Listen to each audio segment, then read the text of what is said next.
Asiphinde sibingelele kwesinye isiqephu sethu sazo-ke laphayana-ke izindaba lapho sihlale senza khona inhloso yokuthi informed. Namhlanje siqale ngodaba-ke olubuhlungu lapho kuthiwa khona-ke undunankulu waKwaZulu Natal umnumzane Thami Ntuli kanye naye-ke uGeneral Nhlanhla Mkhwanazi bavakashele-ke umndeni-ke wakhona kaKhambule laphayana-ke eHlokozi eHighflat kulandela ukuthi-ke izolo kusihlwa kudutshulwe kwabulawa amalunga alomndeni ayisikhombisa 7 kulamalunga omndeni abulewe kubalwa nezingane-ke ezincane-ke ekade zikhona-ke ezintathu kuthiwa ingane encane kakhulu kade neminyaka-ke emithathu nje kuphela. Sesigxebe kakhulu-ke lesi senzo-ke lesi kakhulukazi undunankulu uthe sibi kakhulu kanti futhi-ke abantu abenze lento akazi ukuthi bebedle luphi uhlobo lwesidakamizwa kodwa-ke akugcizelelile ukuthi kumele bafuneke labantu baze batholakale bese beyajeziswa ngale senzo sabo esibi kangaka.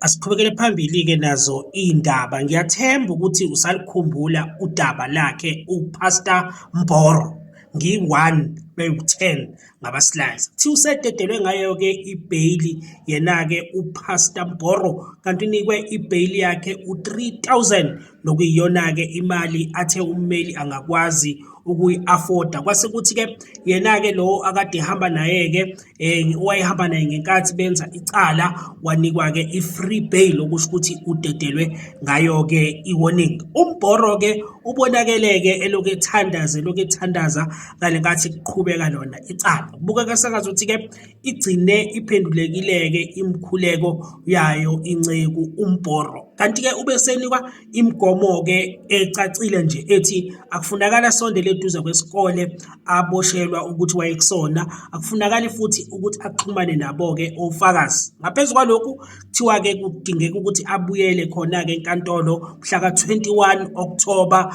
ngo-8:30 ukuze kuqhubeke lona-ke icala ekade ibekwe lona-ke inceku uMboro. Siphumeke kuyona inceku bese siqhubekela phambili. Laphana-ke udaba lwakhe-ke uPravin Gordhan. UPravin Gordhan uzokhumbula-ke ukuthi uke waba-ke uminister wakhona laphana kuwona amabhizinisi ahulumeni waphinde-ke waphatha wona-ke ufinance. Hhayi-ke inceku kade sekukhona-ke amahlebezi athi isidlulile emhlabeni kulandela ukuthi kade kubikwe ukuthi iyagula. No.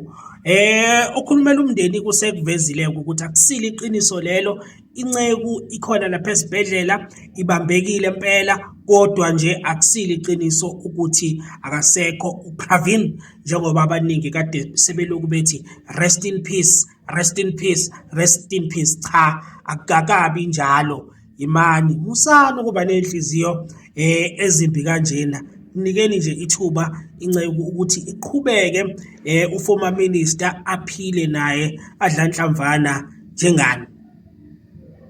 Kanti-ke uma siphuma lapho siya kwezinye iy'ndaba kuthiwa laphayana-ke Orania bayibona ngamehlo-ke intuthuko. I-Orania-ke idolobha elila eNingizimu Afrika kodwa elizimele kuthiwa lise-Northern Cape mangabe ngingaphazami basebenzisa imali yabo ebizwa ngokuthi i-ORA. Yabo baphila nje ngendlela yabo kanti-ke abantu abahlala khona bagcwele khona abantu ababizwa ngawo-ke amabhunu. Okay, so-ke kuthiwa-ke this time sebethenge amabhasi-ke ahamba ngogesi azosiza to transport the community from point A to point B. Lama bhasi lawa kuthiwa they were bought by the community itself. So i-community yalapha izimele ingakho isukumile yasihlanganisela i-transport yabo.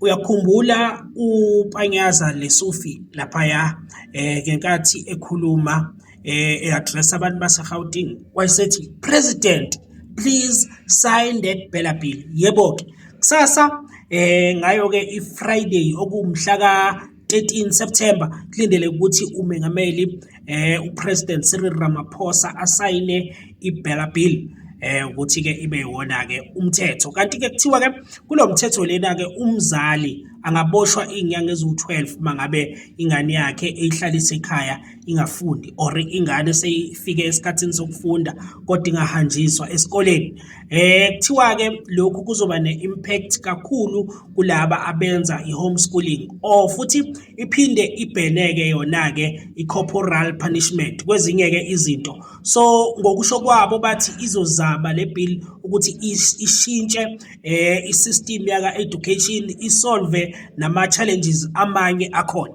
but i-DA does not see it that way. Although-ke it's like that, i-DA has promised ukuthi they will take uPresident to court, but uCyril Ramaphosa is adamant that he will definitely sign the bill. Whatever that comes after, they will sit down and discuss it, because it's about time that iPhela bill comes ikwazi ukuthi isize ezemfundo khona eNingizimu Afrika. Moving along to light-hearted news. Kuthiwa-ke uboshiwe-ke eboshelwa ukushayela edakiwe uNkanyiso Mchunu owayilingisa esiqeshini-ke sikamabonakude uZalo, waphindwa alingisa nakuwona Umbango kanye nakuMkhokha. Ngazothi umlungisi bangabe ngingaphazami wona uMkhokha uJehova. So uboshiwe kuJehova, uboshele ukushayela edakiwe. Bese-ke siya ngasekuphetheni-ke lapha kuthiwa-ke cha, abantu abathanda ukudlala wona ama-PlayStation, ama-FIFA nani eMajuba District basenhlanhleni, ngoba sekunomdlalo wabo-ke owaziwa ngeMajuba District Esports. Bayamenywa-ke kwi-tournament yayo-ke iFIFA ezobe ingomhla 27 September eVulindlela Primary School. Kanti-ke imininingwane eminye ikhona la kwiposter ukuze bakwazi ukuthi bajoyine 27 September emadadeni, ungaphuthelwa. Kuzobe kudlalwa-ke yona iPlayStation.